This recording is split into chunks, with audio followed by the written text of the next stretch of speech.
different. Democracy shows that the wisdom of the nation is in its people.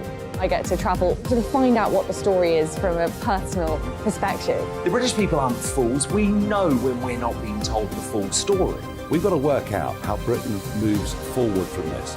It's the best country in the world. The establishment had their chance. Now we're here to represent your views. Britain's watching. Britain's watching. Britain's watching.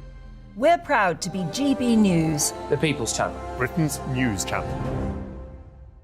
I'm Jacob Rees-Mogg, the Member of Parliament for North East Somerset and a former government minister. For years, I've walked the corridors of power in both Westminster and the City of London. We need to have the arguments, the discussions on how we make it better. Crop failures, famine, war, suffering on a scale completely unimaginable. We are putting the cart before the horse. As Charles I said at the scaffold, he was the true defender of liberty. Yeah, I've completely derailed the conversation. Join me Monday to Thursday at 8 p.m. on GB News, Britain's news channel. So Jubes and Kerr, we tackle the issues of the day with real, robust debate. Both sides of the fence, battling it out with me in the middle with my forthright opinions and views. And often really interesting things happen because you start with a position and then by the end of the debate you find actually, I might not have thought about that one. What we need in this country is two new political parties. You should maybe think about doing a 2024 calendar. I'm Michelle Dewberry and I'm keeping you company right through until 7 o'clock this evening. GB News, the People's Channel, Britain's watching. I'm Mark White. As GB News Home and Security Editor, I cover those key issues that are so important to you. Our authorities, our communities doing all they can to combat violent crime. With the public services under unbearable strain, why are we still failing to control our borders? Defence, the first priority of any government, has been continually hollowed out. Can we trust our politicians to protect the armed forces? Join me, Mark White, on GB News. Monday to Thursday, 9 p.m. till 11 p.m. Join me, Dan Wootton. I'll bring you the sharpest takes and hottest debates. Do you not believe in prisons? I don't believe in prisons. I'm completely stunned. I guarantee you there'll be no spin, no bias, no censorship. I actually was personally quite offended by it. And no reason to go to bed. So I guess they've always been quite woke. That's Dan Wootton tonight on TV, radio and online. Monday to Thursday from 9 p.m. till 11 p.m. on GB News. The People's Channel, Britain's news channel. You've probably seen politicians interviewed 1,000 times, but we do it differently. We find out who they really are, we don't shout, we chat, and hopefully we bring a bit of light, not just heat. Did you know Kate Moss? Apparently. Do you have a pair of jeans or a pair of jeans? No, of course I don't. What would I do with them? My friends are like, oh my God, what's she doing now? Join me every Sunday at 6 for Gloria Meets, only on GB News, the People's Channel, Britain's news channel.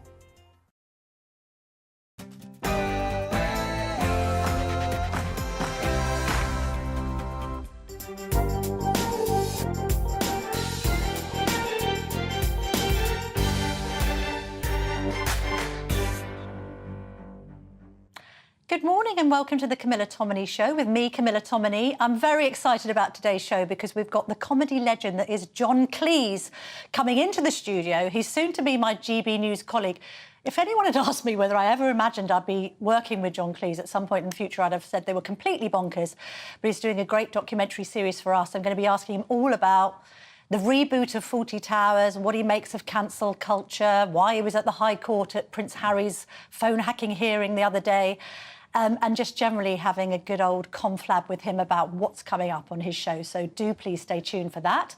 I'm also going to be speaking to Tory grandee David Davis, perfect man for this week because, of course, Boris Johnson is back in the headlines and David Davis was one of the first Tories to call for him to resign as Prime Minister. Lord John Hutton joins me, a very rare interview for him with GB News. He doesn't often do very much media. We're delighted to have him to talk about the future of the Labour Party. He was a very close ally of Tony Blair's. He was former Defence and Business Secretary, so knows his Labour onions. And Ross Clark, who a lot of you will be familiar with because of his writings in The Telegraph and The Mail, speaks a lot of sense. He's got a new book out called Not Zero. That gives you a clue as to what the thrust of the book is. I think he's going to argue that actually net zero is making most people poorer and is a waste of time and empowering China in the process. And we've got a cracking generation gap to come. Should teachers who misgender pupils be sacked? Tim Smith and Rebecca Reid are going to debate that one out. First of all, let's let's have a look at the front pages. You can imagine there is one story that dominates, which we'll come on to in just a minute, but the Sunday Telegraph splash goes with Sunak asks stores to cap basic food prices. The Sunday Times, Starmer to ban new drilling in the North Sea. The Observer, ministers in battle to halt the release of COVID secrets. It's a story I know is gaining quite a lot of traction on the GB News website this morning. The Mail on Sunday. What's the front page headline there? No, we haven't got that yet. Haven't got the Mail on Sunday. We'll move on from that. Sorry to the Mail on Sunday. The Sunday Express. We can cut migration and thrive, says the Sunday Express. And the Sun on Sunday, Holly, Phil lied to me. This is a reflection, of course, of Holly Willoughby's Instagram feed yesterday, in which she revealed that she had asked Philip Schofield whether he had had an affair with a younger researcher, and he had said no, she claims. The Sunday Mirror, also running with the Philip Schofield story. Now ITV set to axe this morning, and also a story about Kate and the Killer. That's an interesting story about a charity boss that's involved with the Princess of Wales who stabbed somebody when he was a teenager.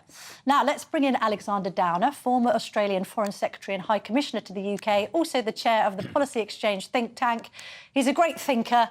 Alexander, now, I'm sorry to debase your intellect here, but Philip Schofield is dominating the front pages of the headlines, and this is a newspaper review, so I'm going to ask you for your view on all this. I know, as an Australian, maybe this isn't completely across your radar, but it's obviously on the front page of a lot of newspapers. What's your general impression of this story? So for the people who watch that particular programme, it will be of great interest, and for everybody else, it will be of no interest at all. No. And I confess not to watching that programme. I don't tend not to watch a lot of weekly morning TV, listen to the radio more.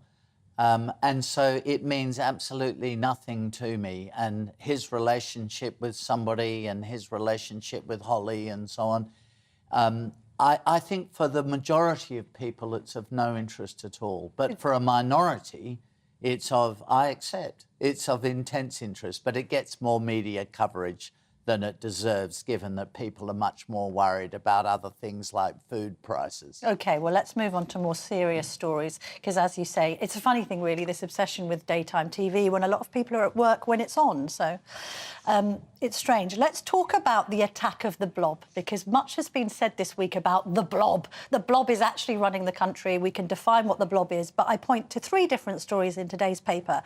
We've got the Mail on Sunday. It says, it's a victory for the blob. Almost half of civil servants still work at home. There's a spread in the Telegraph saying useless watchdog focuses staff on diversity, and another story about a civil servant who dared to challenge activists and won. She got a $100,000 payout because she said that the civil service was too intent on looking at critical race theory and people apologising for being white and all the rest of it. We've got various different stories of civil service inadequacy. Why haven't the Tories, do you think, got hold of this issue over the last 13 years? Well, it surprises me that the government isn't very clear in terms of behaviour expected from the civil service. First of all, they're meant to be completely apolitical, implementing government policy. And yet within the civil service, within a number of departments, and you have the example today of the Department of Work and Pensions, where critical race theory is being promoted. And that critical race theory is a sort of far-left American interpretation of race relations, which, by the way, I think exacerbates, not harmonises race relations. But this is being promoted in many parts of the civil service, which is hugely political. So I'm surprised the government, in particular, not just ministers and the Prime Minister, but the Cabinet Secretary doesn't really crack down on this. The second thing is the working from home practice in the civil service. I mean, you say a lot of people won't be watching ITV morning programmes. Well, maybe they will be in the civil service, But actually, a lot of them aren't at work. They're at home. I mean, you could say they're still working from home. You know, lots of people object to this idea that anybody that's working from home is shirking from home. But if you're running essential services that are failing the public, then you might want to be at your desk. Well, so if you're the licensing authority or the CMA, for example, the Competition and Markets Authority, you would expect people to be working together, interacting with each other, And in the case of licensing or the passports office, they have to issue documents. So there wouldn't be scope for working from home there if you're going to maintain productivity. But ultimately, this is the key. Are you going to be able to maintain productivity, or is productivity going to decline? And the early signs of this practice of working from home are that it hits productivity. Yes. So the public aren't getting the same value for money from the civil service as they might otherwise have done. So again, the government needs to ensure that where it's relevant, people are actually working from an office and delivering services. Do you recognise this claim that the blob is actually in charge? Yes, I think, it's to be fair, it's an exaggeration, it's hyperbole, but I know what that means. A lot of ministers defer to their officials. You don't have to be rude to the officials. I've been a minister myself. You need to be polite to them. So I'm not saying they should be, poor things, bullied by a minister, but they do work for the minister. Yes. This country is a democracy, and the important thing is they understand who's in charge. But a lot of ministers are unable to exert their authority and simply become letter signers and submission signers for the civil service. And I think that has been, 13 years in power, that has become a problem. I think the Prime Minister needs, at a cabinet meeting, to make it clear to ministers that he expects them to govern and to lead, not Advisors just to have advise, the civil ministers service decide, telling them right? what to do. I mean, you have this problem with immigration, for example. I mean, huge numbers of migrants coming into the country, which puts services under enormous strain. Well, let's come on to that in just a minute, because I know we're going to go on to migration. Very quick word.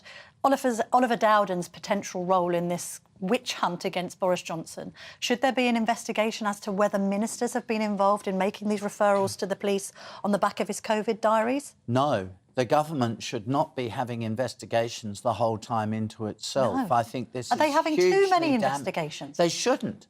I mean, the Prime Minister should just make a decision in support of the government that we are just going to march on and deliver for the public, not have investigations into allegations about what ministers may or may not. Especially when the public arguably has moved on, right, from Partygate. Now, sorry, you did refer to migration. It's the front page of the Sunday Express. It's basically the stat of the week, isn't it? That 606,000 figure. In your mind, Alexandra, is that too high? Well, it does, by the way, include students. Yeah. Should it? Maybe it would be better to exclude the student numbers from the figure, or at least explain how the figures are calculated. Secondly, there's the Ukraine and Hong Kong factor as well. That's nearly 200,000, I think, of that 600,000. But in general, when you think about being a former minister, and the government has made a pledge to the public in the 2019 manifesto to keep those numbers below 200,000. Should they just have a below cap? 100,000? Well, to be fair, in the manifesto it's below 200,000, because by that point it had reached 246.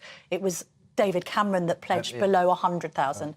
But, I mean, these are perhaps semantics. In general, do you think it's politically expedient, particularly for the Tories, to just place a cap on numbers? Yes, I think there should be a cap. A cap in the different categories, a cap on skilled migration, a cap on resettling refugees, a cap on family reunions. Why is Sunak always wanting to resist that, then? Because the more migrants you have, the better the GDP figures look, although that can be misleading because you need to look at the GDP per capita figures, not at the overall GDP figures. But, you know, business departments, the Treasury, are clearly in favour of high migration. But how do you service such huge numbers of people? The NHS is, as they always say, under pressure. Yes. Schools and other services, the roads are getting clogged. I mean, politically, they seem to have offset this and are saying in their own mind, as you say that they should go for growth. This is Jeremy Hunt's, key plank of his economic policy, is as much migration as we can fit in. You achieve growth through improving productivity, not through bringing in cheap labour. Yeah. And talking about Labour, just to move to our final story, Alexander, as time always races on this show, it's the Labour announcement of the day, Starmer to ban new drilling in the North Sea.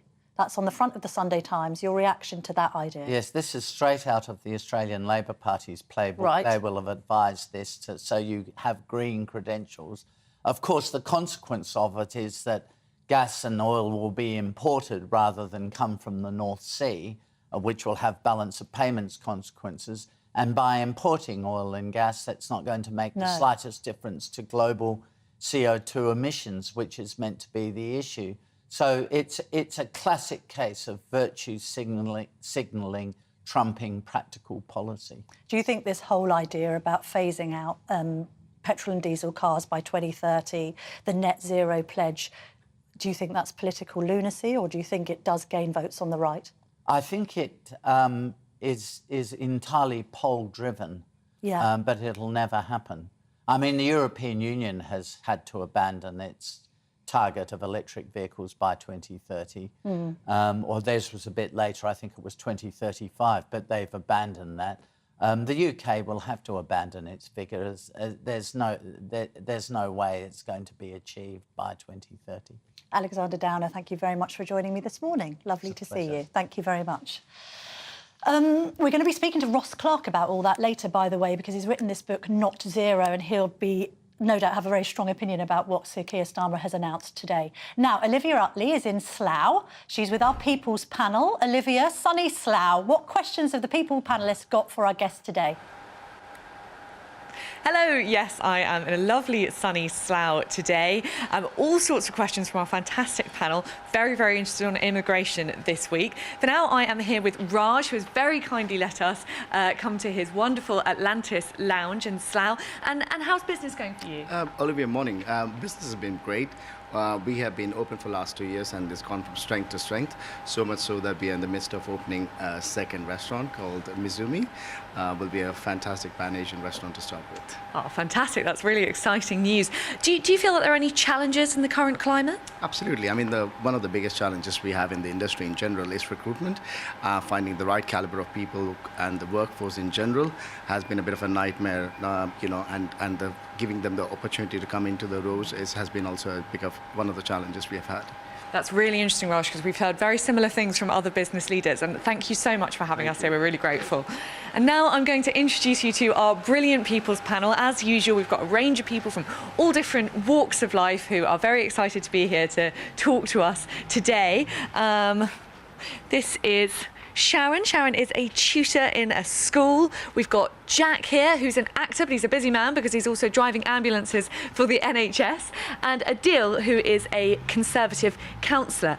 Now, Adil, I think I'm going to start with you.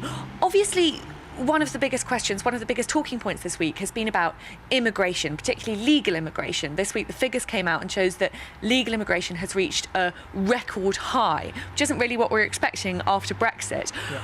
What do you think of the fact that immigration is higher than it's ever been? So, personally, I believe we need sustainable migration. We need workers. We need students. Students bring their families. We need to take in people from war-torn countries. So it's a balancing act is needed, and it's a difficult situation that we're currently in, but some kind of control is definitely needed.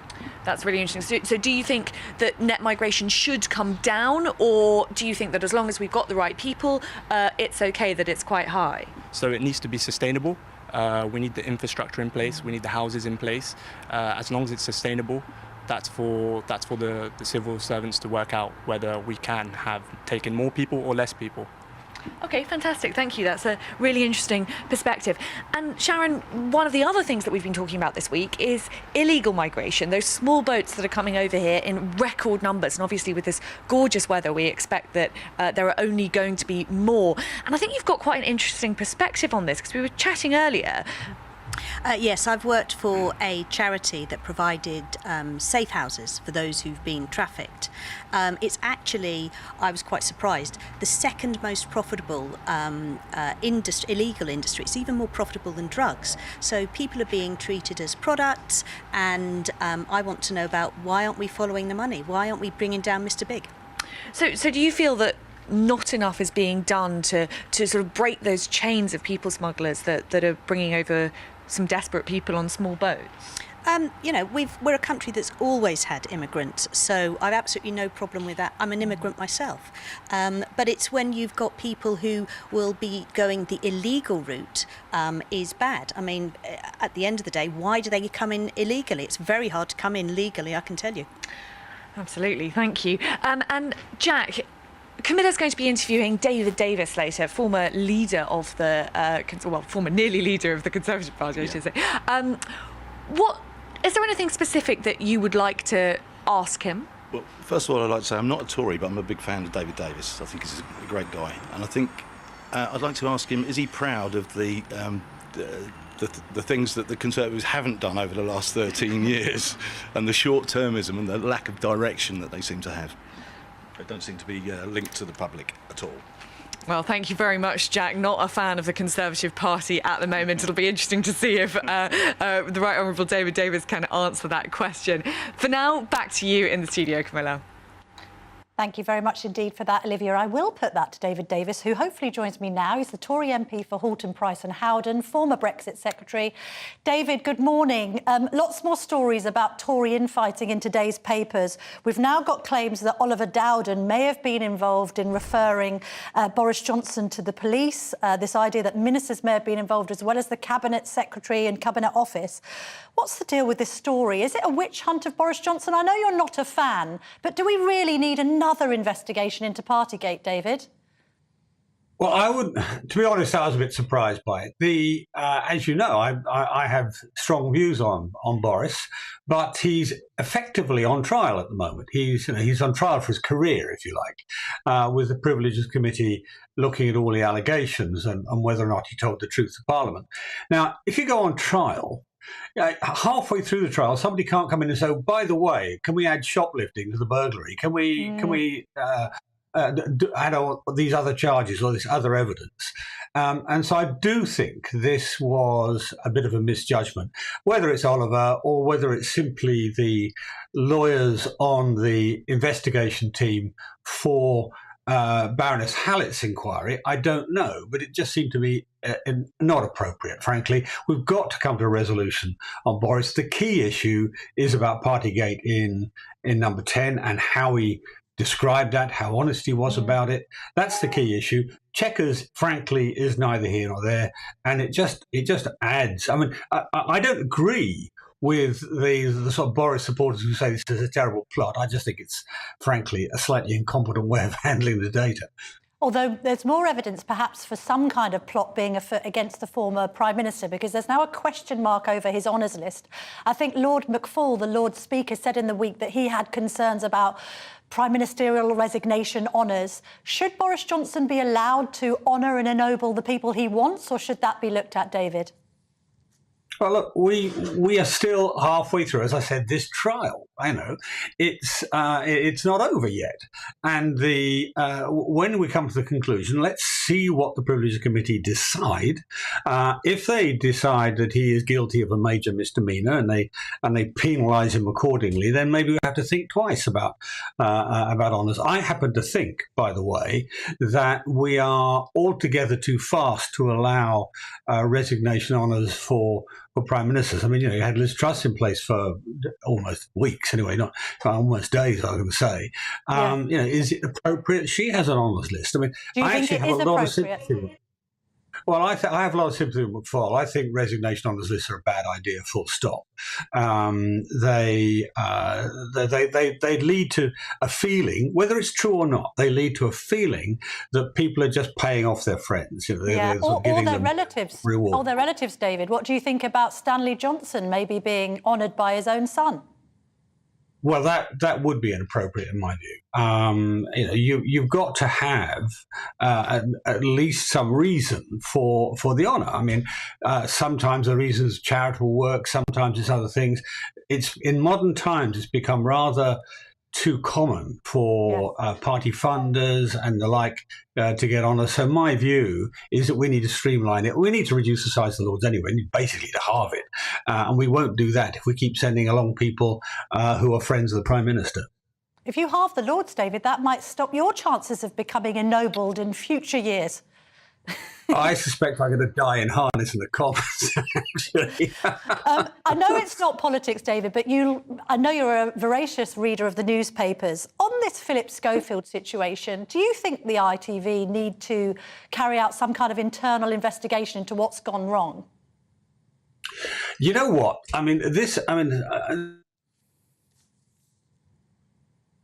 Oh, I think we've lost David Davis there. Let's try and get him back. Unfortunately, I think his signal has gone out. I mean, the whole point I was going to ask about Philip Schofield is whether the ITV should launch an investigation. Obviously, I've been working on that show, I think, since 2007. Always got on very well with both Philip and Holly, but it's a difficult one because there are questions being asked about how much ITV knew and when. I think it's difficult. Now, we hope to get David Davis back in just a minute. I think we're going to go to a break now just so we can try and sort out our comms issues. There's lots more to come on the show, not just David Davis, hopefully finishing answering some of those questions, but I'm also going to be speaking to Labour's Lord John Hutton, who served in a number of important roles, both under Tony Blair and Gordon Brown. I'd like his take on whether Starmer is the new Blair or just perhaps an imposter. Join me a little later with all of that. Please stay tuned. We'll be back with great interviews, including with John Cleese as well, so don't go anywhere.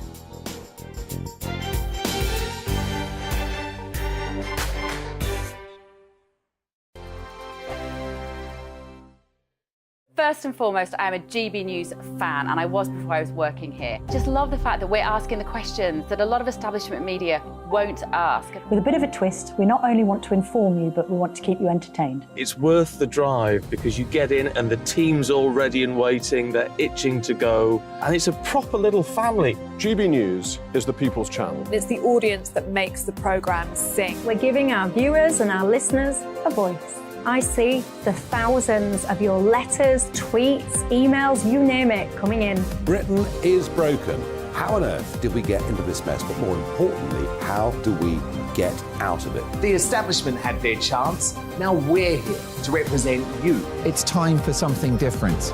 It's time for GB News. I'm very patriotic. I believe in Britain. Our best days lie ahead. Britain's watching. Britain's watching. Join us here on GB News. The People's Channel. Britain's news channel. Join me, Patrick Christie's, Monday to Friday, 3 till 6. We tackle the day's news agenda like you've never seen before. It's high tempo, high octane, the most controversial topics, and the best guests. You will not be able to take your eyes and ears off it. I'm not afraid to ask the questions that you really want answered. 3 till 6 p.m, Monday to Friday on GB News, the People's Channel, Britain's news channel. I'm Andrew Doyle.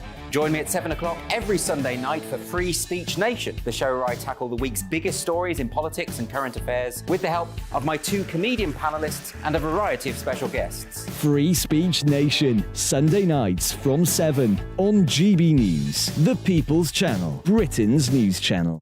Every Sunday from 11. Join Michael Portillo. There will be topical discussion, looking at the week before and the week to come. So kick back and relax at 11 a.m. on Sundays on GB News with me, Michael Portillo. GB News, the People's Channel, Britain's news channel. GB News has its own late-night paper preview show, Headliners, where comedians take you through the next day's top news stories. You don't have to bother reading the newspaper, we've got it covered for you. Headliners, every night at 11 p.m, and repeated every morning at 5 a.m. We won't send you to sleep like some of the other paper review shows out there. GB News, the People's Channel, Britain's news channel.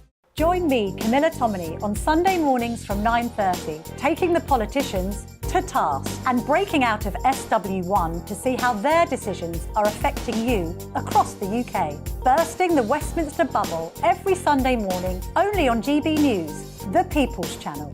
Britain's watching. Monday to Thursday nights on GB News. At 6, it's Dubes & Co. 7 o'clock, Farage. At 8, join Jacob Rees-Mogg. And at 9, Dan Wootton Tonight, followed by Headliners. On TV, radio and online. This is GB News. Westminster is going around in ever-decreasing circles, followed by the media. Britain is broken. How on earth did we get into this mess? But more importantly, how do we get out of it? Join me at 7 p.m, Mondays to Thursdays on Farage. Here on GB News, we will have open, rational debate. We've got to work out how Britain moves forward from this. Join us here on GB News, the People's Channel. Britain is watching.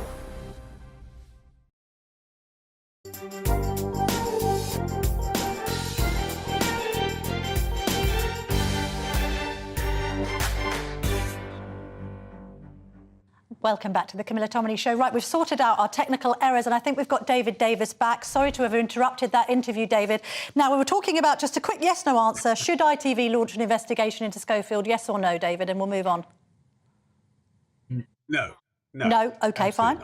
Let's move on to the economy. We've had an interesting statement from Jeremy Hunt, the Chancellor, in the week, basically saying that he would rather we went into recession to bring inflation down than have inflation continue to creep up. Isn't that just managed declinism? What's the Chancellor talking about here? Do you agree with this? No, the reverse. I mean, look, if inflation took off, it would undermine the basis of growth. It would cut people's incomes. Cost of living would basically drive their effective income down. I'm old enough, I'm afraid, to remember the last time we had very high levels of inflation, and it's incredibly corrosive. It destroys growth by itself. So he's right, he's got to fix that first. I mean, I wouldn't quite have put it in those terms, one's worth the other. I would have just said you've got to fix one before you get the other. You've got to fix inflation before you get sustainable growth. Have you got concerns about the Bank of England's behaviour in all this? I know during the week you've been speaking out about LIBOR. You're suggesting that perhaps Parliament might have been misled by the Bank of England over the fixing of interest rates back in the early noughties. What's gone on here? Do you think that Andrew Bailey has been asleep at the wheel? Well, no, I mean, that's a long while ago. I mean, it's pre-Bailey times, that particular concern, and it's very specific about miscarriage of justice. But I do think there is an issue of the sheer amount of money that the bank has pumped into the economy. They call it QE, which is basically essentially printing money to buy government bonds. But what it does is it pushes what they call core inflation, the underlying inflation. We are doing okay on energy costs. We're doing okay, and not good enough on bringing the inflation level in sort of groceries down. But the core inflation is still going up, worse for us than most other countries. That's at the door of the bank. That is right at the door of the bank, and the bank has got to account for it. Because if you keep printing money, we know what happens. We end up with never-ending inflation. That destroys everything. You talked about groceries there. What do you make of Rishi Sunak's intervention on food, suggesting that the supermarket should cap the price of basic goods? I mean, this is a bit like a kind of Soviet Union policy, isn't it? Should the Conservatives be intervening on supermarket prices, David? Well, it's a bit more like a French policy, but he actually does have an economic point.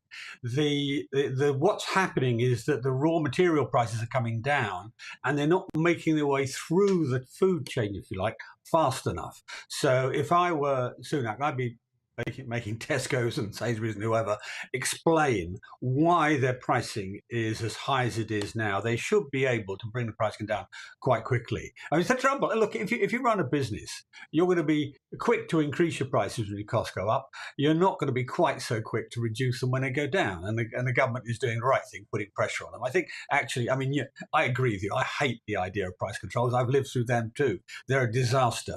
And I hope that's not what he's talking about. What he'll be talking about is get on with getting the prices in line with your raw material costs. And what about the 606,000 migration figure, David? Does that need to come down? Do you think the government should set a cap on migrants coming into the UK? Yeah, I mean, it certainly has to come down. Your comments from Alexander Downer earlier were absolutely on the nail. There are some special things. There's Hong Kong and there's Ukraine and so on.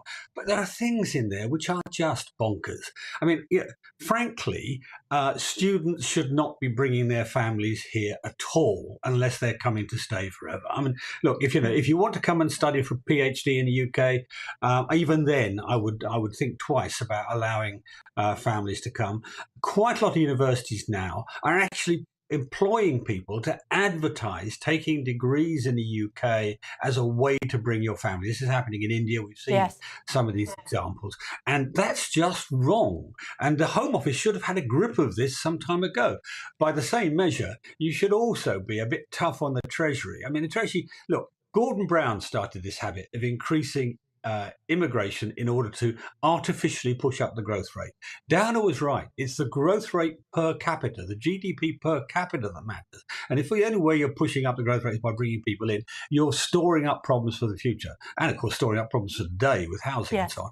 So both sides, Treasury and Home Office, need to get their act together. Both of them are deluding themselves. Both of them are not doing a proper professional job. And they need to get a grip on it. David Davis, thank you very much indeed for your time this morning. Sorry for the technical difficulties, but it's been lovely to hear from you. And you.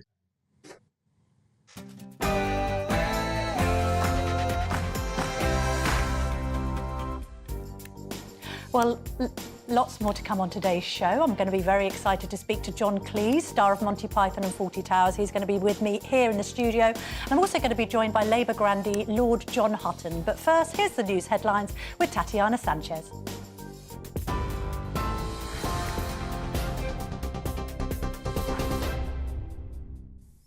Camilla, thank you very much and good morning. This is the latest from the GB newsroom. The government is launching an ad campaign to stop people from crossing the channel. The advert, set to be circulated in Albania next week, will warn people they face being detained and removed if they make the journey. Critics have already branded it as pointless, saying it won't deter them. A record number of people made the crossing in small boats last year, and more than 6,000 have been intercepted so far this year. New details have emerged surrounding Philip Schofield's relationship with a young ITV employee. The boy was reportedly 15 years old when the pair met, with the Mail on Sunday saying the teen asked for help in getting a job. The TV presenter arranged an interview for him, which resulted in a junior position when he turned 18. The affair started later. Editor of the Mail on Sunday, Charlotte Griffith, says they were right to question the relationship. It's so unprecedented. And he wrote to Katie Hind and said, "I don't expect any mercy," which is extraordinary. And it's because actually Katie had been very brave and done a story a couple of weeks ago that sort of went quite far to hint at this friendship. And he sent a complaint to Ipso and said, you know, the Mail has, you know, got this wrong, and of course we hadn't. And so he was right to apologise, but it's not very often in showbiz that people do a full mea culpa like that and say, "Don't show me any mercy." 7 people have been charged with the attempted murder of a police officer in County Tyrone. Detective Chief Inspector John Caldwell was shot several times at a sports centre in Omer in February. 2 men were also charged for being members of the IRA and 3 others with the preparation of terrorist acts. All 7 men will appear in court via video link tomorrow. Ukraine says it's downed at least 40 drones in what it's described as the largest drone attack on the city since the start of the war.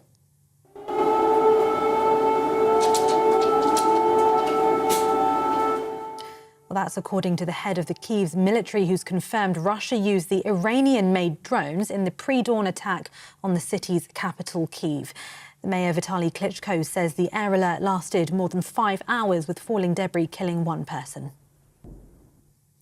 And the rail minister says it's down to the unions whether nationalising Trans-Pennine Express services improves performance. The train operator is under government control from today, with services now running under a new brand name, Trans-Pennine Trains. The government hopes to reduce the number of train cancellations. TV, online, DAB+ radio and on TuneIn. This is GB News. Now it's back to Camilla.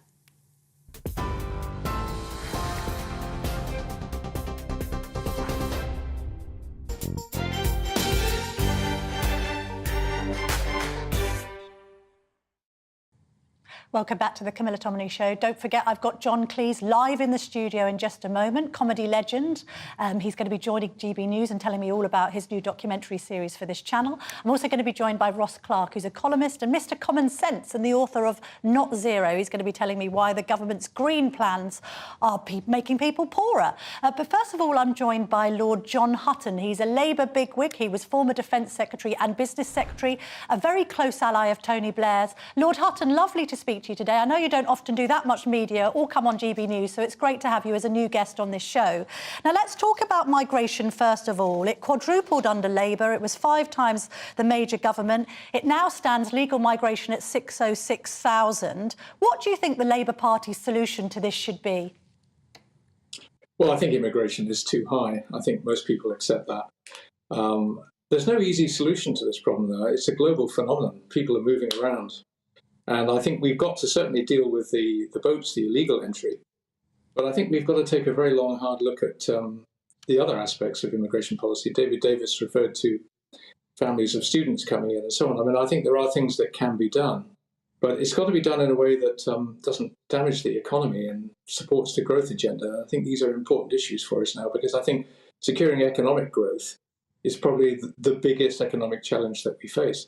Yes. We're not growing as an economy quickly enough, and that doesn't allow us to support our public services in the way that we want to. So there's a very big challenge to be done there. And I'm basically, Camilla, not in favour of a sort of quick fix sort of slogans to fix this problem, because it's a complicated set of issues that we've got to face here. And I don't want to pander to the sort of the negative forces here that see immigration per se as a bad thing. Immigration is not a bad thing for the UK as long as it's handled properly and well. Do you think the Labour voters worry about it, though? I mean, a lot said about people on the right and, you know, the re-emergence of my colleague here at GB News, Nigel Farage, and all the rest of it. But it's also a concern on Labour doorsteps, isn't it, these sorts of numbers? Well, definitely. I mean, I remember, you know, all the time I was a Member of Parliament, people would come and see me and say, you know, Mr. Hutton, we've got to do something about the levels of immigration. This is not an issue that is easily characterised as on the left, people think this, on the right, they think that. I think most people who aren't really left or right, but are sort of sensibly in the middle, are worried about what this means for our public services, our housing and everything else. And those are perfectly reasonable concerns. That's not racism. Sure. And I think we should be clear about that. Now, I remember a while ago you were quoted off the record, I think, describing Gordon Brown being perhaps an effing disaster for the country when he was about to become Prime Minister. I know you're very aligned to Tony Blair. How do you view Sir Keir Starmer? Because a lot of people say that he lacks his charisma and magnetism. Is Keir Starmer the person to take Labour voters over the top come 2024, do you think? Yeah, I think he is. And I think Keir faces very similar challenges to those that faced Tony back in 1994 and 95. We've got to repair the enormous damage done to the Labour Party by Jeremy Corbyn. And, you know, the country in 2019 took one look at us and said, no, thank you very much indeed. And I think not many people thought we'd be back in a position where we could be competing for public office again in the space of one parliament, and we are. And I think that's down to Keir. He's shown leadership. He's taken Labour back to the centre ground where we have to be. We have to broaden our appeal to SNP, Lib Dem at the last election. And that's a really tough gig. You know, he's got to keep his focus on broadening Labour's appeal, and he's doing it in his own way and style. And I think he's doing it very effectively. I mean, we've got a significant poll lead. A lot of people think Keir will be Prime Minister. But it's not 1997 again, is it, Lord Hutton? I mean, there's not this huge clamour around Sir Keir. No. In fact, some of the polling, when people are asked, what do you make of the Labour leader, the response has been, don't know. That's been the predominant response. I think that's true, but I also think, Camilla, that I think there is a sense that we need a change in our politics. And I am old enough, and David Davis is referring to being old enough to remember inflation. I'm old enough to remember the time when Jim Callaghan was facing off against Margaret Thatcher in the run-up to the 79 election. And on every poll, Jim outpolled Margaret Thatcher significantly as the best person to lead the country. But we got absolutely hammered. So I think really the zeitgeist is there a mood for change? I think undoubtedly there is. There's been so many terrible mistakes made and an embarrassing series of political sort of disasters over the last 12 months. I think there's undoubtedly a mood for change. And I think the challenge for Keir is to keep riding that mood for change and making sure that Labour is the party that has the broadest appeal and has a sensible plan for growth and growing the economy. And those are still issues I think that Labour's got to address. But I think undoubtedly Labour's on the right path now. Could Tony Blair be doing more for the Labour movement? I mean, there isn't a week that goes by that I don't receive an email from the Tony Blair Foundation. There's been a bit of a talk in the past about former Prime Ministers, both on the right and left, doing a bit too much backseat driving. Is that a fair criticism of your former colleague? I don't think Tony is trying to be a backseat driver. I mean, he is a person who's got very strong views about the world, and they're formed by his experience, not just in government, but since leaving government. And I think it'd be a very sensible thing for the Labour Party to continue to listen to what Tony is saying about the challenges of the future. But it isn't, a simple question of going back to what Tony did in 1994, 1995, 96. These are different times. It's a completely different political landscape. And I think Keir Starmer has got to tackle these problems in the way that he has done, using his own personality and style, and make sure that it's the policy is right for the country. I mean, people will hammer away at politicians. Well, you don't smile enough, you don't look enough, you don't look well enough, you don't dress well enough. And fine, all that stuff is going on in the background.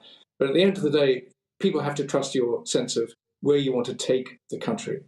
And that's the fundamental challenge for Labour and all of the Labour frontbench team, is to keep focusing on those big issues that we face as a country, and they're different from where they were 30 years ago. Do you think Labour are doing enough, Lord Hutton, on the so-called culture wars? I mean, I know there are some on the left that say it's all completely overhyped, but I think they do bother people on the doorstep. Got this strange situation where Sir Keir Starmer can't quite bring himself to define what a woman is and whether or not she does or doesn't have a penis. What do you think on that?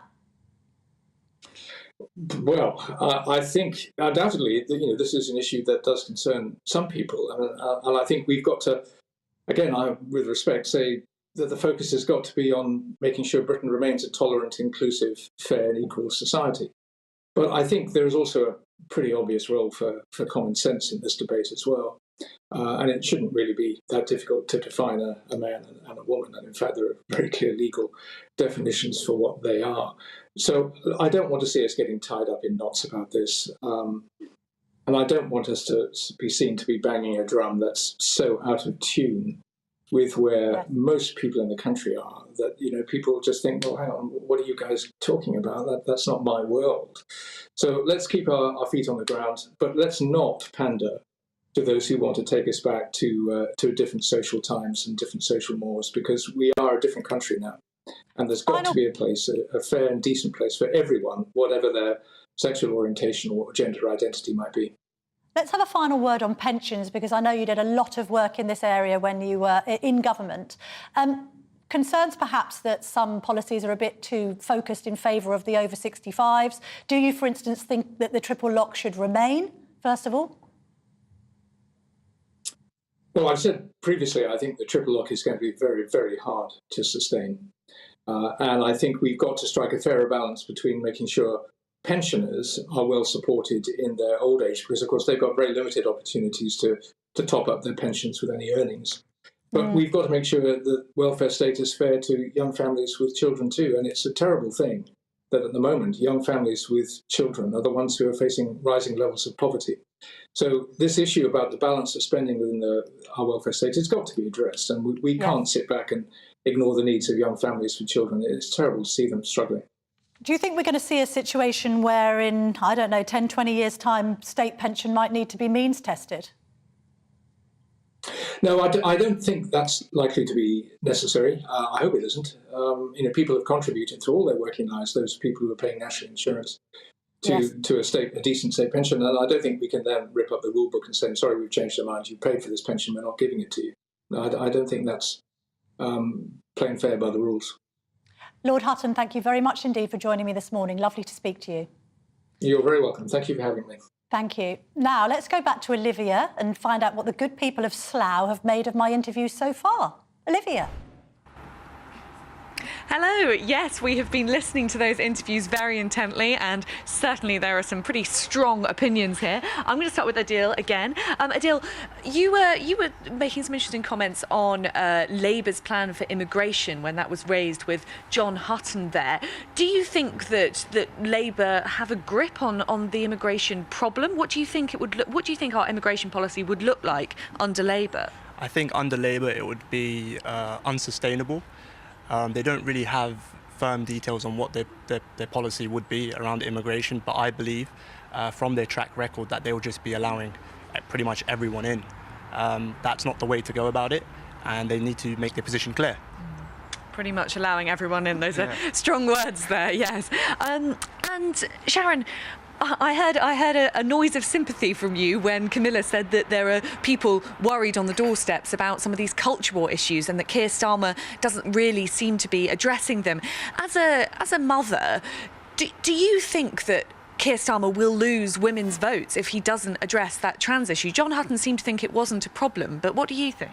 Well, it's a tragedy. You can see what happens if anybody says, I'm a woman and I should be proud of being a woman. And I don't see why that has to be so controversial. And generally, the sort of culture war issues, it doesn't feel at the moment as though Labour is trying to kind of stay on the fence. It wants to keep its younger, metropolitan, dare I say, woke voters on board. But it also knows that it needs to bring in the sort of slightly older women from more rural areas. Do you think that Labour will be able to get that coalition to work for it in the next election? Or do you think it's going to have to come down on one side or the other in these culture wars? I thought that Labour was not about the metropolitan.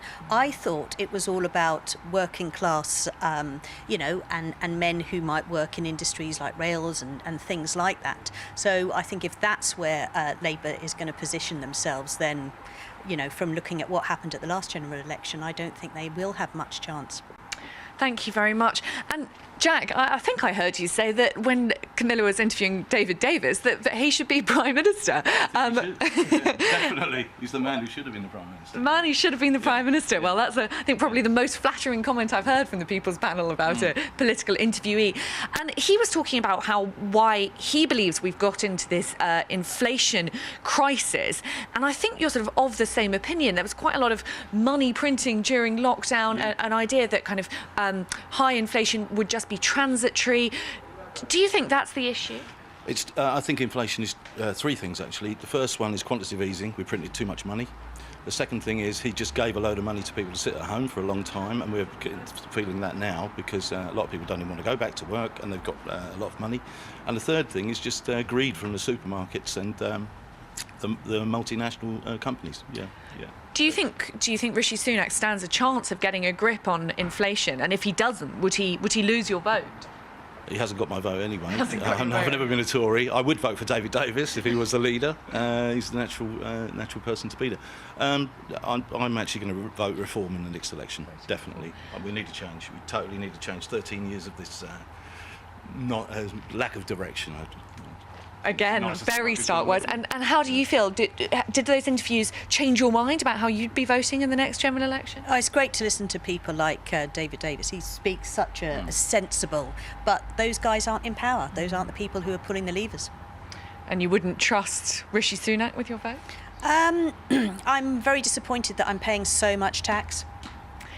Very disappointed. That's a phrase that I've heard quite a few times on this People's Panel. Now, Adil, I'm not going to ask you because I hope that as a Conservative councillor, you at least will be voting Tory in the next election. Of course, without a doubt.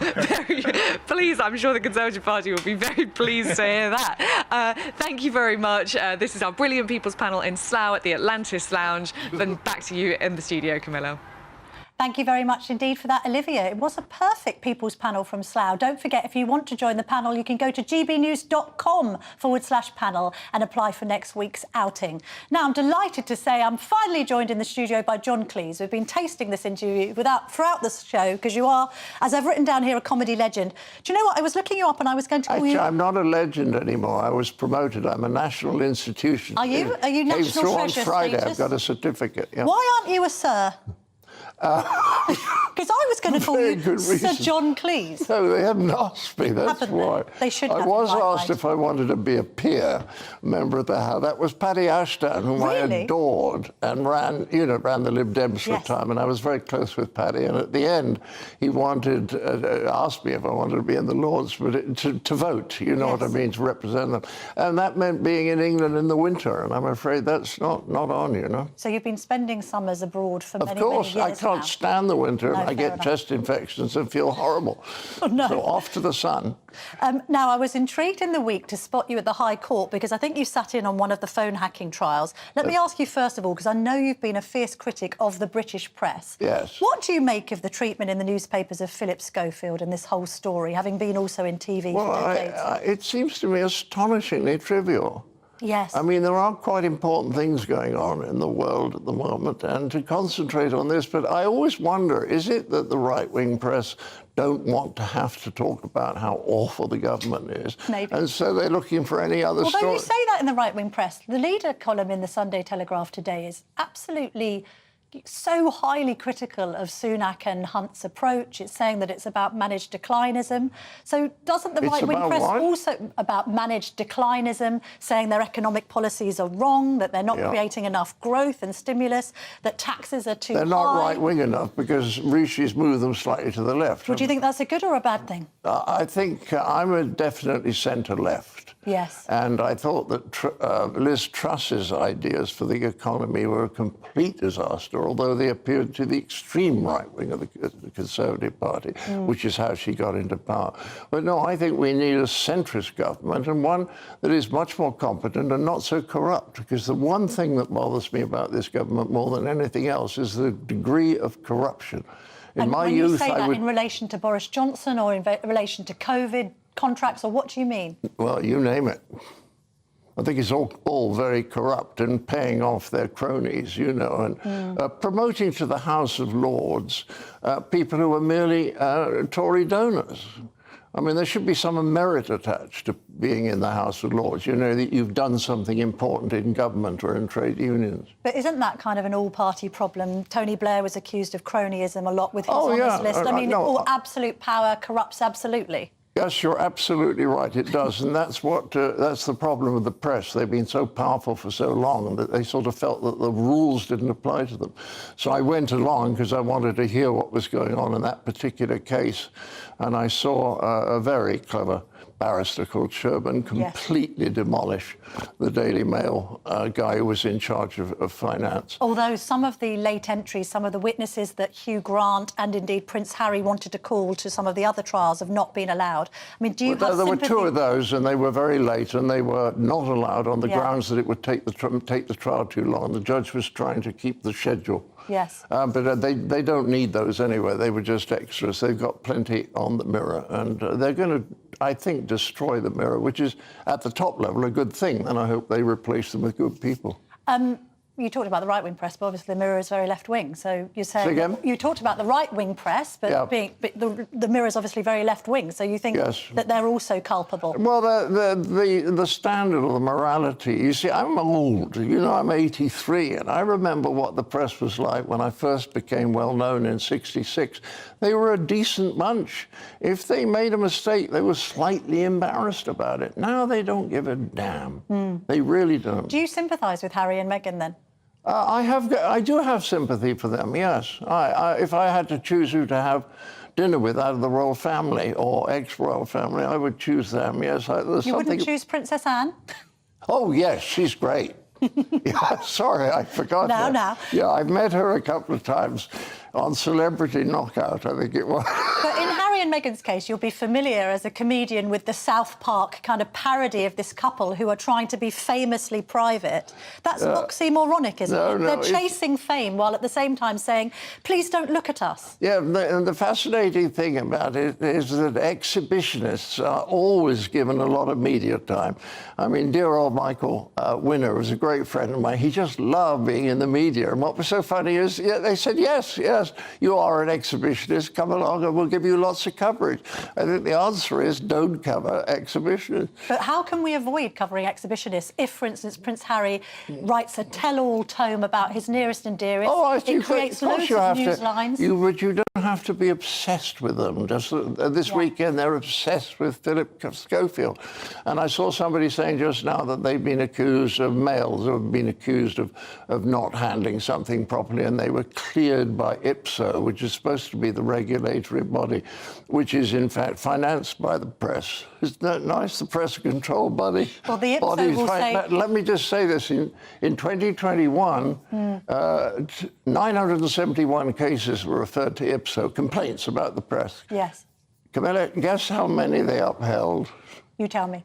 6. OK. OK. But then 6 out of 600. IPSO will say, John, that the clue is in the name, the Independent Press Standards Organisation. You could also say that the bigger problem... Are you reading that? No, I'm not reading that. I'm just saying it as a journalist who is aware of the code of conduct. And second of all, you could say, actually, compared to the regulated press, it's social media that continues to publish with impunity that is the bigger problem here, John. I think that is a big problem. And I think the trouble is that the question is, how do you improve the situation?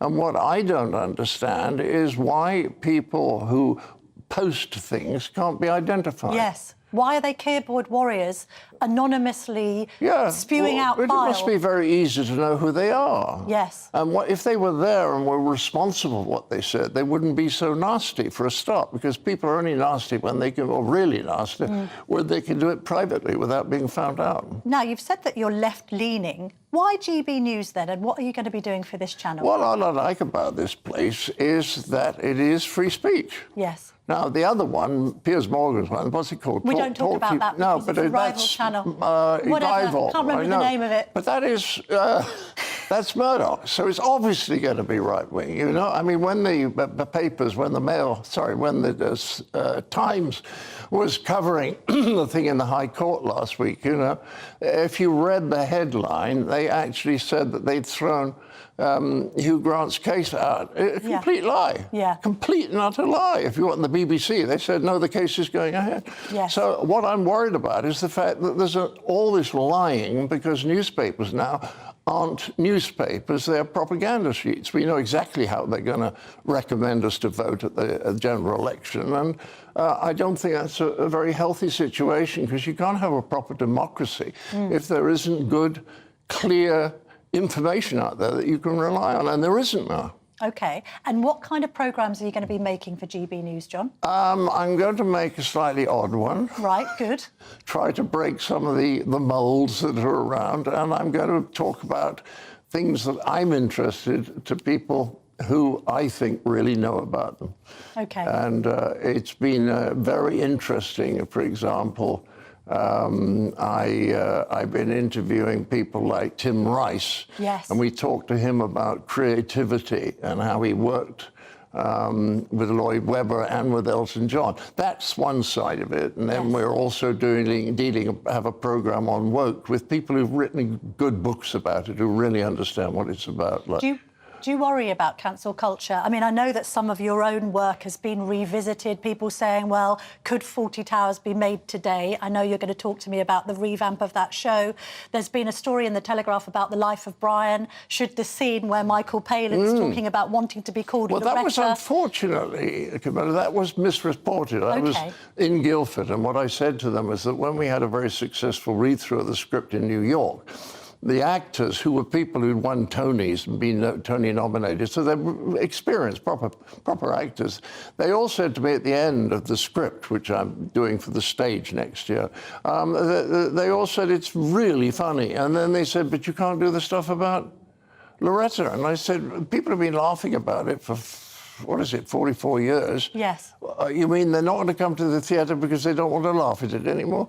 It's a bit crazy, you know, but the people are very frightened of the nastiness that can occur. If you look the way that J.K. Rowling's been treated, it's appalling. And it's very strange that woke is a very complex thing, and aspects of it are very, very good and helpful. And then there's the other end of it, which is just plain silly, like the...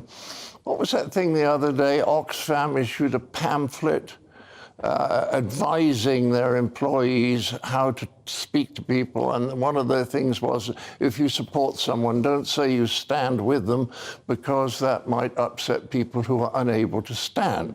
I know. That's going into the realms of that end of it is rubbish.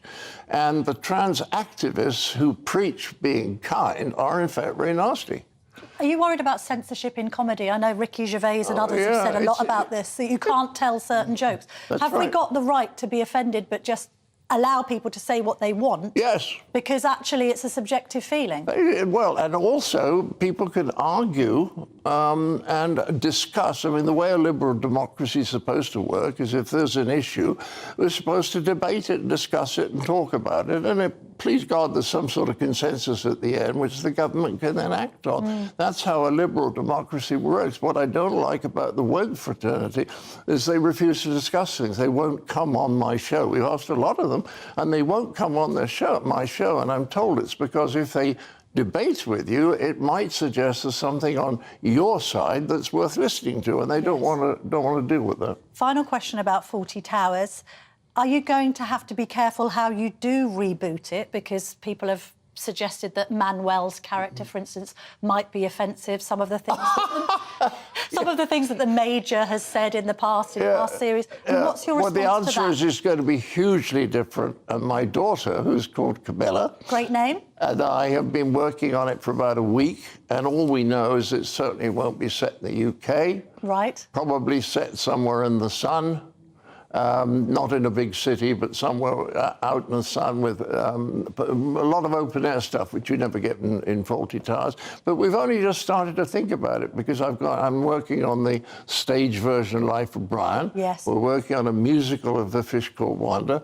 And the other Camilla and I have written a very good comedy about Hollywood stereotypes. Great. I mean, lookalikes. Yes. Lookalikes. And they're going to be played by the originals. So Arnold Schwarzenegger will play his own lookalike. Nice. So there's plenty going on, and I haven't even thought much about the American version. And is Fawlty Towers now a blessing or a curse? I mean, everyone will always associate you with Basil and all of the joy that series brings. It's one of my personal favourites. Is that been a kind of albatross around your neck, or has it been something you're still very proud of? The press tried to make it an albatross. I mean, some of the press was so negative at the idea. I can't remember. I think it was The Guardian said it's going to be bloody awful, which is a new form of criticism, which is a critic criticising something before you have the slightest idea what it is. Yes, but then you had a less is more approach to it, right? You kept it down to those few episodes. Absolutely, and then it's going to be very, very different, because if it's in the Caribbean, it'll be a multicultural cast, which will be very interesting. And my Camilla will be playing the woman who's running the hotel at the time. Brilliant. So there will be nothing visually or in terms of characters that anyone's ever seen before. It'll be a brand new attempt. Now, if you're going to say it won't be as good as the original, I know. Yeah, maybe you can never surpass the original. I don't know, but that's hard. It's maybe hard to surpass the quality of the original because it's such a favourite of so many people in Britain. Well, that's right, but it's no attempt to copy it, you see. It's something completely different, and I think it'll be quite funny, probably funnier than some of the stuff out there. So the fact that it won't be as good as Fawlty Towers doesn't bother me, because if we were operating on that principle, I should have done Fawlty Towers and then retired. Yes, exactly, and you went on to much bigger and greater things. John, we're going to have to leave it there just for time reasons. I don't want to leave it there. I know. I'm enjoying chatting to you. Why don't we just go on? Shall we just have another chat? I've got to go. No, you don't. You don't. You can go on talking, Camilla. I tell you one more thing I was going to ask you. When do you start? When can we watch you on GB News? Do you have a date? They haven't made up their mind. All right. Because, well, you know what it's like there. They've no idea what they're doing. TV people, September is what I'm getting in my ear, John. We very much look forward to it. Thank you very much for joining me. Censored. Lovely to see you. Give my love to the other Camilla. Free speech, channel. Free speech. That's what we need. Now, coming up next is the drive towards net zero making us all poorer. Our next guest thinks so. In just a moment, I'm going to be joined by Ross Clark, the author of a new book, Not Zero. Don't go anywhere. It's all about family, being in people's living rooms, all the interaction and getting to know who our viewers and listeners are. When I was young, my dad used to say, Nana, stop arguing. I wanted an outlet that would enable me to give my opinion. People are going through a really hard time right now, and I know that you don't feel like you're being listened to by the establishment. I came to GB News because it's the people's channel, and I want the audience to have their say on the events of the day. We're dynamic. We do something different. Democracy shows that the wisdom of the nation is in its people. I get to travel to find out what the story is from a personal perspective. The British people aren't fools. We know when we're not being told the full story. We've got to work out how Britain moves forward from this. It's the best country in the world. The establishment had their chance. Now we're here to represent your views. Britain's watching. Britain's watching. Britain's watching. We're proud to be GB News. The People's Channel. Britain's news channel.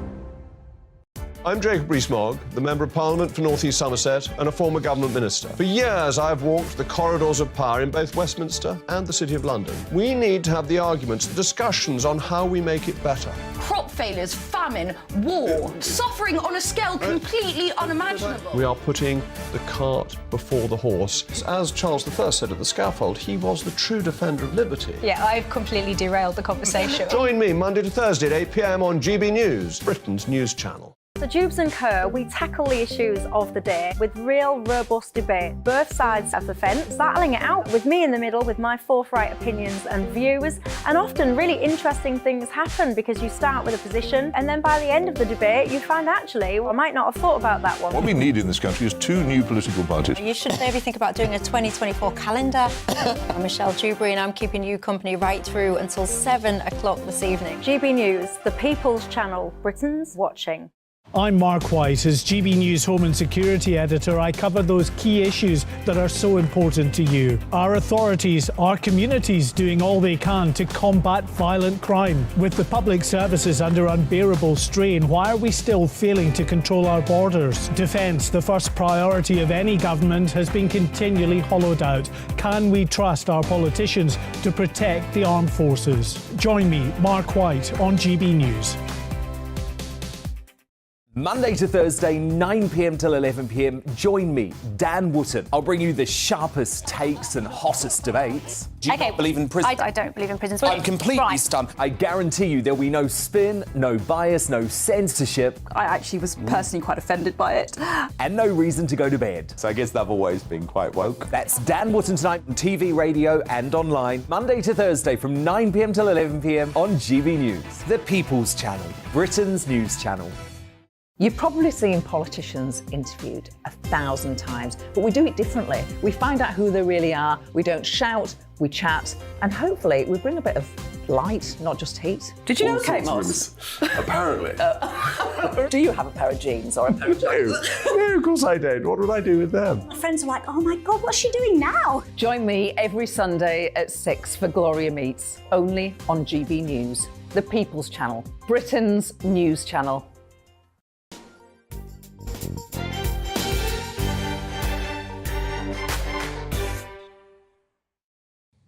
Welcome back to the Camilla Tominey Show. Now, we've overrun a little bit with John Cleese because it was so exciting having him in the studio. I'm sorry, Michael Portillo. We've just got to go through your show really quickly at 11, but you've got some great things coming up. The first thing I want to say is it was great to hear John Cleese say that he was joining GB News because it's the channel of free speech. I thought that was really fascinating. That's why we're here. I'm going to be interviewing the secret daughter of Louis Armstrong. She's going to be on the line from Florida. Brilliant. She's the subject of an Emmy-nominated documentary. We're going to be talking about Eddie Izzard's new Great Expectations, in which she, as she now likes to be called, plays 19 roles in an epic monologue. Honestly. And we're going to be talking about the new hang at Tate Britain. Is this another example of wokery? And I'm going to be fulminating against a bit of nostalgia for the Ted Heath days, which I remember. Can you believe that a Tory government is once more thinking that it could control inflation by freezing prices in supermarkets? It's astonishing, that I remember story. Enoch Powell used to say, it's like believing that you can stop rain by having an umbrella. Absolutely. Perfectly true. What a great show you've got at 11. Thank you very much, Thank you, Michael Camilla. Portillo. We look forward to that. Now I'm joined by my other guest in the studio, Ross Clark, who is the author of a great new book, Not Zero.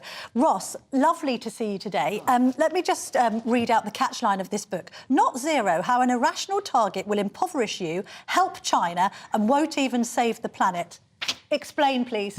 Right. Well, first of all, I think if you're going to come up with a target to do anything, reach net zero by any particular date, or indeed anything, first you've got to have an idea of how you're going to achieve it. Yes. And the government had no such idea when it pushed this thing through the House of Commons without even a vote in 2019. People didn't even agree what net zero was, let alone, have the technology available to achieve it. And, the more we go on, the more we realise that there is enormous cost attached to this. I mean, when MPs sort of nodded this through the Commons in 2019, they were relying on an estimate by the Committee of Climate Change that it would cost £1 trillion, completely plucked out the sky. When the Treasury, 2 years later, came to try to make its own estimate of what it would cost, it refused to do so. So we can't do it. There's too many unknowns, too many technologies which haven't been developed, haven't been perfected, and we cannot put a price on this.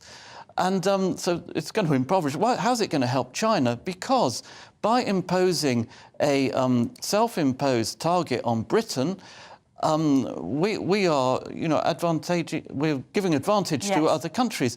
And it's particularly damaging because the net zero target applies only to territorial emissions. Those are emissions that are physically spewed out within Britain. It excludes aviation, excludes shipping, and even more importantly, excludes emissions from elsewhere in the world in the name of creating manufactured goods and food for UK consumers. And you put those two things together, you think, what's going on? Government has just created itself a huge incentive to offshore our industry, offshore our agriculture, because you do that, you take the carbon emissions off the UK carbon balance sheet and you put them on China's balance sheet. But is there a sense that we're going to have to back away from this pledge, as well as net zero, just the banning on diesel and petrol cars? We've seen Europe move away from their own pledges because it just isn't possible to achieve it by 2035 in their case. Can you see the same happening here, Ross?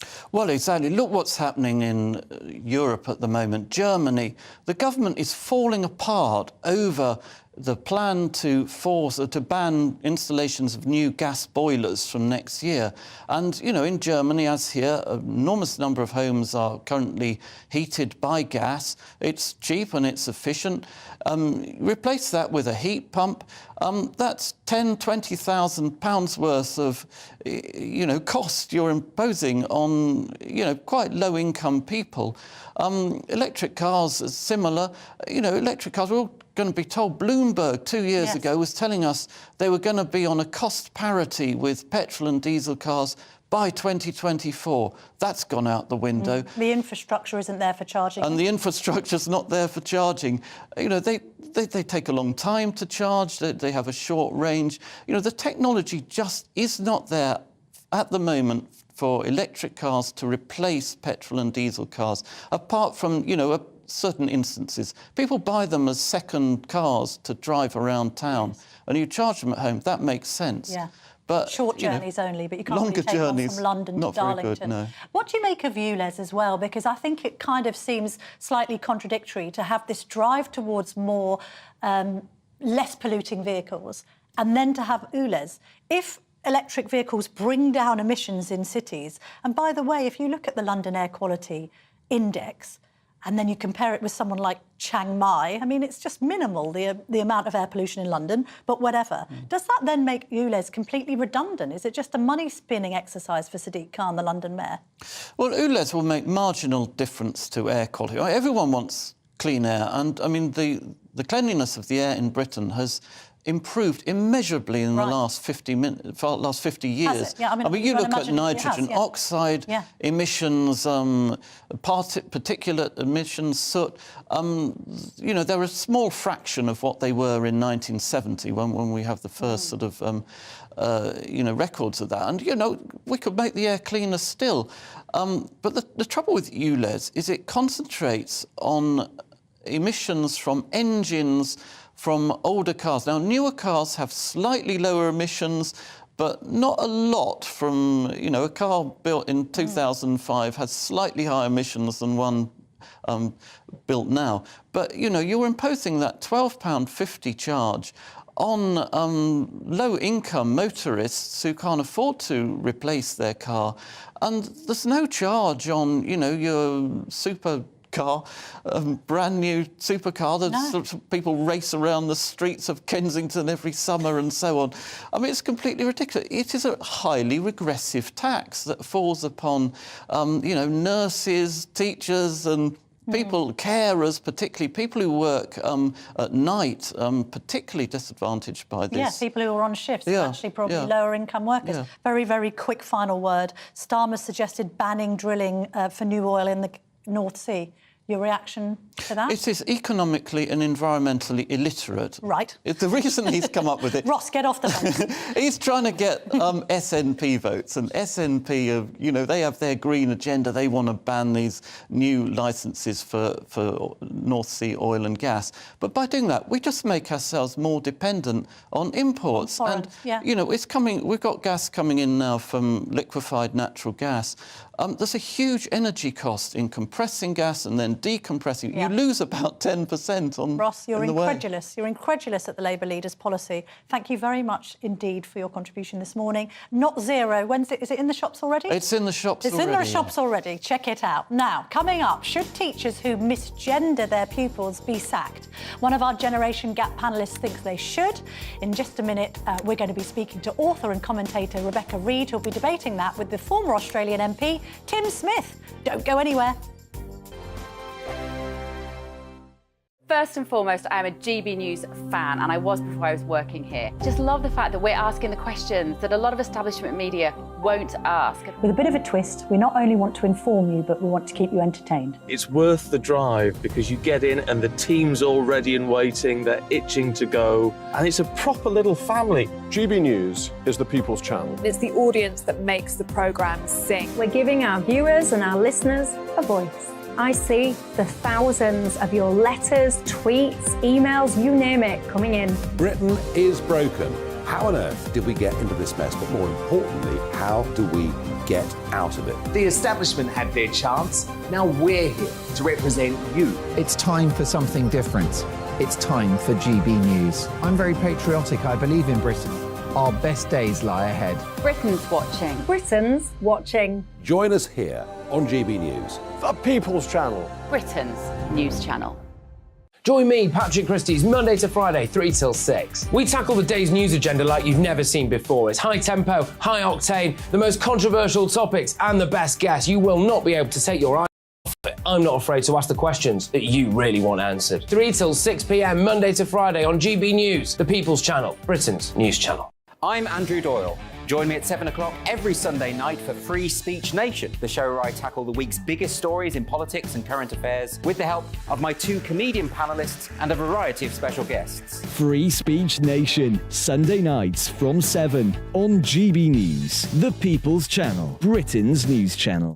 Every Sunday from 11. Join Michael Portillo. There will be topical discussion, looking at the week before and the week to come. So kick back and relax at 11 a.m. on Sundays on GB News with me, Michael Portillo. GB News, the People's Channel, Britain's news channel. GB News has its own late-night paper preview show, Headliners, where comedians take you through the next day's top news stories. You don't have to bother reading the newspaper, we've got it covered for you. Headliners, every night at 11 p.m. and repeated every morning at 5 a.m. We won't send you to sleep like some of the other paper review shows out there. GB News, the People's Channel, Britain's news channel. Join me, Camilla Tominey, on Sunday mornings from 9:30, taking the politicians to task and breaking out of SW1 to see how their decisions are affecting you across the UK. Bursting the Westminster bubble every Sunday morning, only on GB News, the People's Channel. Britain's watching. Monday to Thursday nights on GB News. At 6, it's Dubes & Co. 7 o'clock, Farage. At 8, join Jacob Rees-Mogg. And at 9, Dan Wootton Tonight, followed by Headliners. On TV, radio and online. This is GB News. Westminster is going around in ever-decreasing circles, followed by the media. Britain is broken. How on earth did we get into this mess? But more importantly, how do we get out of it? Join me at 7 p.m, Mondays to Thursdays on Farage, here on GB News. We will have open, rational debate. We've got to work out how Britain moves forward from this. Join us here on GB News, the People's Channel. Britain is watching.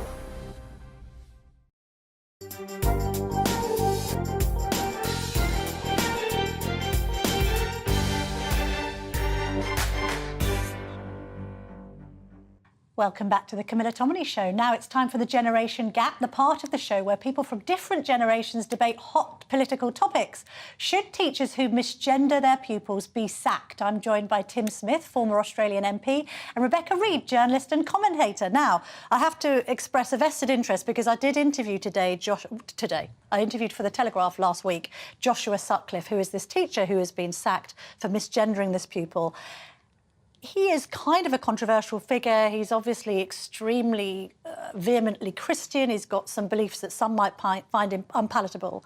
But at the same time, he's been sacked. We need maths teachers. We've now lost one. It's an indefinite ban.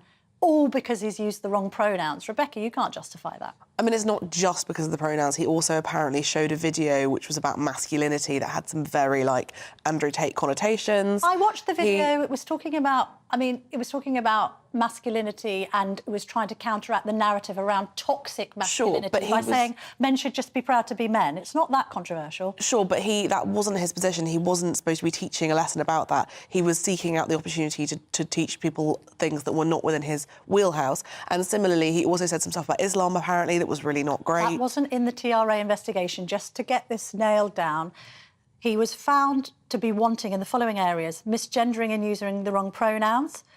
The showing of this video, pupils claimed he did it in the maths lesson. He said he didn't, he just referred them to it. And the other thing that he was found wanting was that when he ran a Bible group and he was asked about whether gay marriage was compatible with the Christian faith, he said no. And that offended somebody in the group. Yeah, and on that Even one... though that's a fact, on that fact, one, isn't it? I would give him that. If it's a Bible study thing that he's leading, fine.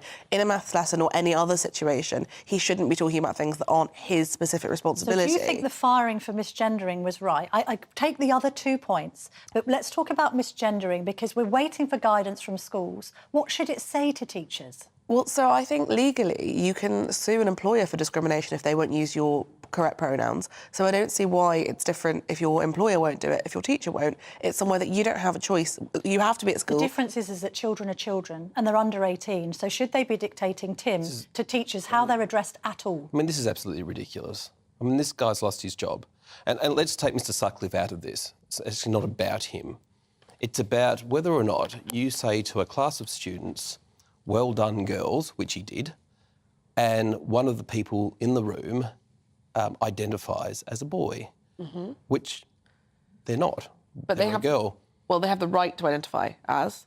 They can identify as a hat stand, but that doesn't mean they are one. And so you don't think people can transition at all? You can identify as anything you like, but a school teacher is got every right to call a class of students who are self-evidently all girls, girls. I mean, because it's a biological fact. But, Tim, let's just get some more context into this. According to the report, this child had entered the school identifying as a different gender. So nobody knew, apparently, that this pupil who now wants to be identified as a boy was a girl. So in saying, well done, girls, he was actually outing this pupil as being transgender when some other pupils might not have been aware of it. Well, I do think, more broadly, we are entering a period of woke madness when it comes to people identifying as various different things that has no basis it has no basis in biological fact. Say we take away the biological fact argument, because you're clearly very opposed on that particular issue. You think people should be able to transition and self-identify. People do transition. It's a thing that exists. You believe that biological sex is immutable. I get that point. Let's talk about children, because Mr Sutcliffe's argument was that actually under 18, you're too young to affirm, and you shouldn't be dictating to teachers what pronouns they should use, and if they get it wrong, that they then face the sack. We've got a shortage of teachers, There is a massive... Rebecca. No, come on now. Come on. I would never say that if you accidentally misgender somebody, you should lose your job. That's not the case at all. Some are saying, and broadly speaking, people are very understanding about... Like, for instance, Sam Smith, who is they, I will very often say he and then correct myself. That's not a problem. That's not a hate crime. That's not an act of aggression. That's an actual accident. Doing it maliciously is very different. But he wasn't, no, to be fair, this finding, he wasn't doing it maliciously at all. He refused to but then course correct. What role does Christian teaching have in schools at all, even if they're secular? What role does a Christian teacher have in a school if, because of their own Christian faith, they don't want to be using the wrong pronouns as far as they're concerned? Well, there's no place for proselytising in state schools. However, teaching children about faith, about the Christian faith, about other faiths, is knowledge worth having, and I think it's knowledge worth sharing. And a very strict interpretation of the scriptures would suggest that same-sex relationships, and we know this because the church has refused to marry same-sex couples. Even the Church of England refuses still to marry same-sex couples.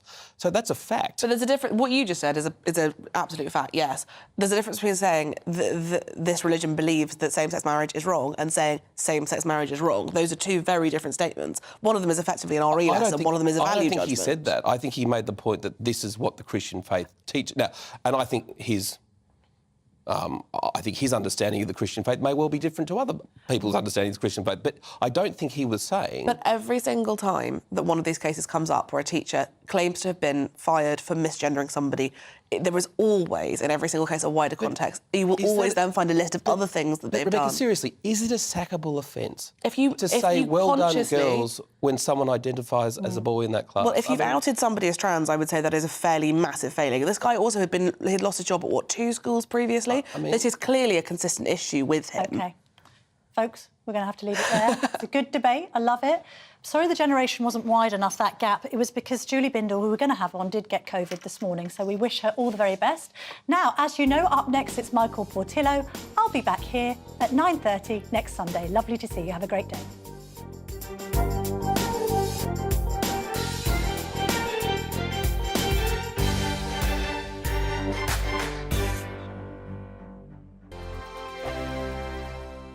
It's all about family, being in people's living rooms, all the interaction and getting to know who our viewers and listeners are. When I was young, my dad used to say, "Nah, stop arguing." I wanted an outlet that would enable me to give my opinion. People are going through a really hard time right now, and I know that you don't feel like you're being listened to by the establishment. I came to GB News because it's the people's channel and I want the audience to have their say on the events of the day. We're dynamic. We do something different. Democracy shows that the wisdom of the nation is in its people. I get to travel to find out what the story is from a personal perspective. The British people aren't fools. We know when we're not being told the full story. We've got to work out how Britain moves